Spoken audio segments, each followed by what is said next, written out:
इस वीडियो में हम बात करेंगे कि डिसेंट मेथड्स क्या होते हैं। हमारा टॉपिक है डिसेंट मेथड्स।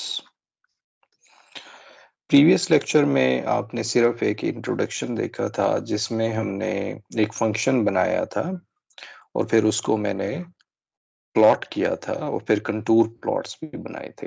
यानी वो फंक्शन मैंने लिखा नहीं है अभी, लेकिन वो फंक्शन कुछ इस तरह का था और फिर इसके कंटूर प्लॉट हमने बनाए हैं मैटलैब में। इस लेक्चर में हम सीखेंगे डिसेंट मेथड्स।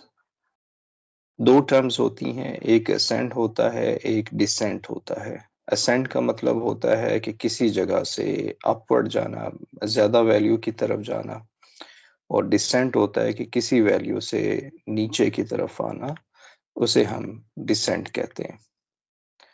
तो आइडिया बड़ा सिंपल सा है कि मिसाल के तौर पे अगर कोई यहाँ पर खड़ा है, यहाँ पर खड़ा है और उसने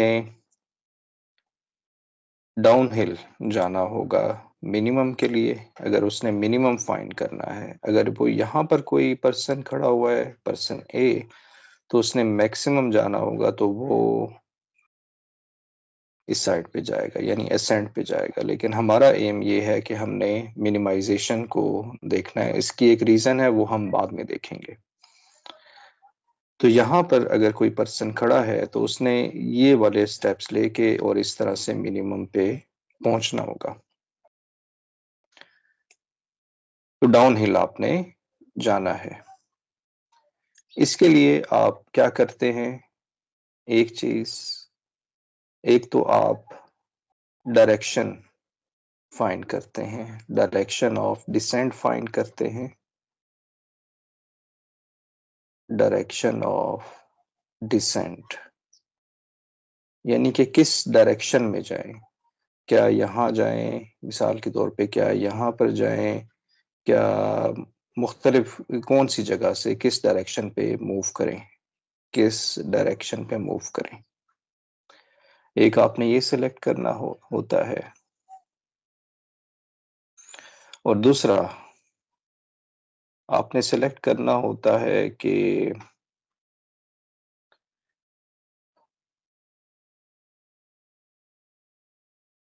ओके, दूसरा डिसीजन आपने ये करना होता है, और फिर आपने स्टार्ट वॉकिंग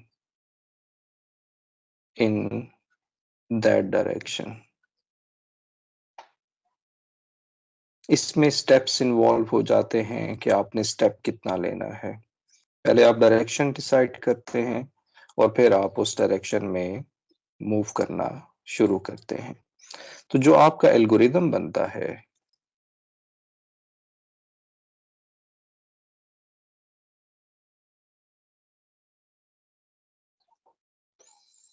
एल्गोरिदम हमारे पास बनेगा कि आप किसी एक जगह पे हैं, x1 पे हैं, स्टार्टिंग पोजीशन है, और फिर एक सीक्वेंस कंस्ट्रक्ट करते हैं।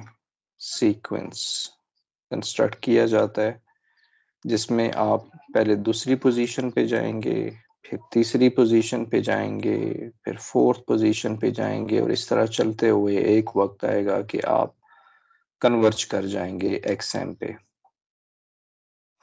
और हर स्टेप पे आपका जो फंक्शन की वैल्यू है ये डिक्रीज कर रही होगी।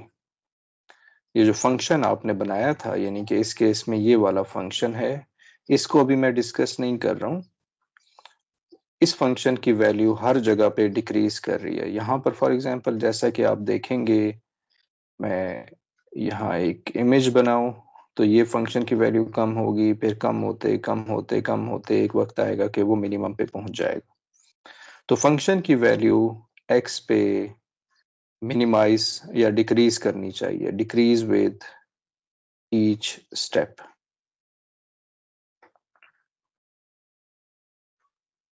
ईच स्टेप इसको हमने अंडरस्टैंड करना है क्योंकि हम जब कॉन्जुगेट ग्रेडियंट मेथड बाद में देखेंगे तो हम इस इमेज पे काम नहीं करते, हम इस सरफेस पे काम नहीं करते हैं, हम इसके कंटूर पे काम कर रहे होते हैं, कंटूर पे काम कर रहे होते हैं।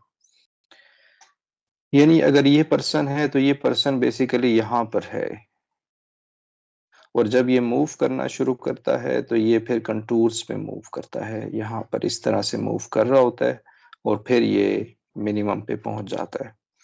तो ये दोनों इक्विवेलेंट चीजें हैं जो कि कैलकुलस 3 में मल्टीवेरिएबल कैलकुलस में आप देखते हैं। तो हमारा जो प्रॉब्लम बनेगा, अब मैं अगर इसको राइट फिगर को एक्सप्लेन कर देता हूँ।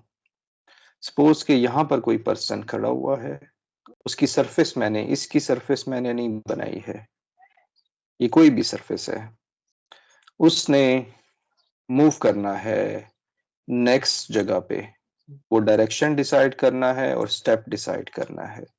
तो इसमें ये अल्फा स्टेप है, डी के हमारे पास डायरेक्शन है। तो ये प्रॉब्लम हमारे पास बनेगा कुछ इस तरह से, एक्स के प्लस 1 एक्स के प्लस अल्फा के डी के,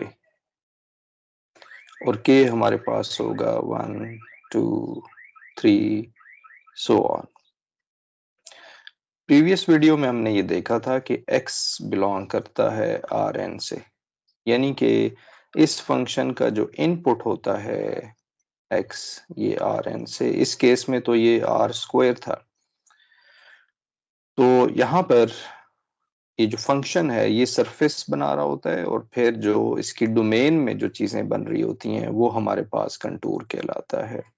तो ये जो इक्वेशन आपने लिखनी होती है ये हमें स्टेप बता रही होती है, उसकी डोमेन में, फंक्शन की डोमेन में स्टेप बताया जाता है।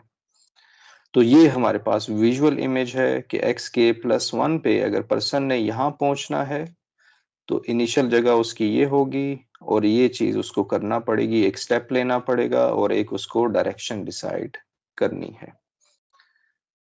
और ये कैसे हम डिसाइड करेंगे, ये एक्स के प्लस 1 वगैरह कैसे हमें मिलेगा? अगर हम फंक्शन की वैल्यू एक्स के प्लस अल्फा के डी के पे फाइंड करते रहें और ये हमारा क्वेश्चन बन जाए क्यू ऑफ अल्फा। इसमें एक चीज अभी हमने एज्यूम की है कि ये डायरेक्शन सपोज कि हमें पता है, डायरेक्शन इज नोन, और ये फंक्शन सिर्फ अल्फा का बन रहा है यहाँ पर।